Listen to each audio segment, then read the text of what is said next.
ମିଛ କହିପାରିବ ଯୋଉରା ସତ କହନ୍ତି ସେ ଦିନେ ଦିନେ ସାବାଲ ହେବେ।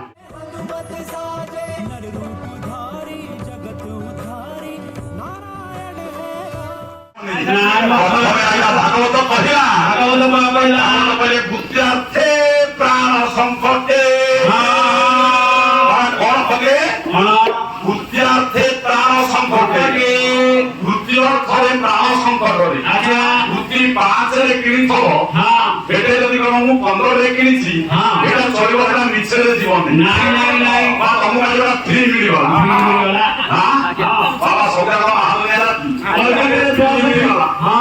ବୁଦ୍ଧ୍ୟାର୍ଥେ ପ୍ରାଣ ସଂକଟେ ଦ୍ୱିତୀୟରେ କହିଲେ ସ୍ତ୍ରୀ ସମ୍ମୁଖେ ଭାରି ଆଗରେ ଯେତେ ମିଛ କହିପାରିବ ଯୋଉରା ସତ କହନ୍ତି ସେ ଦିନେ ଦିନେ ସାବାଲ ହେବେ। ବୁଦ୍ଧ୍ୟାର୍ଥେ ପ୍ରାଣ ସଂକଟେ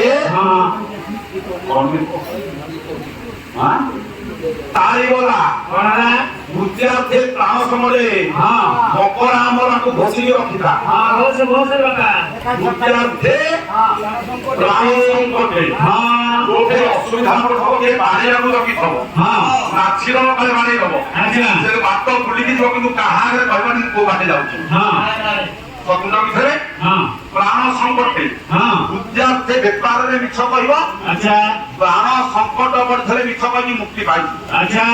ସ୍ତ୍ରୀ ମୁଖେ ପରିହାସେ ସାଙ୍ଗସାଥିରେ ପରିହାସ ଚାଲିଥିବ ମିଛ କଥା କହିଦେଲେ ଚଳିବ।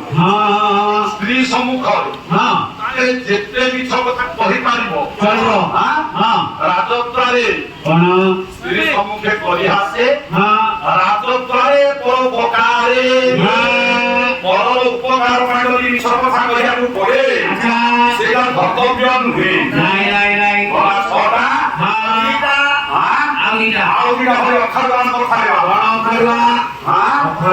ଅଖାଡୁଆ କଥା ସେ କଥା ଭାବିଲେ ତାର ଦରକାର କହିବି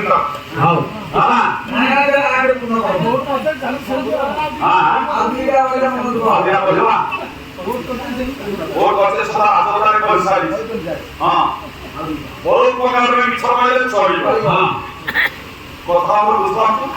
ଆଉ ଦିଟା ଜାଗା ସ୍ତ୍ରୀ ଲୋକମାନେ ନିଜ ବୟସ ଦୃଷ୍ଟିରୁ ମିଛ କହିଲେ ଚଳିବ କେବେ ସତ କଥା। ଆଉ ଗୋଟେ ରହିଲା କଣ ନା ନିଜ ଘରେ କେତେ ଧନ ଅଛି ନିଜ ଘରେ କେତେ ସମ୍ପତ୍ତି ଅଛି ସେ ଜାଗା ଯଦି ମିଛ କଥା କହିଲେ କମେଇକି ବଞ୍ଚିଯିବ।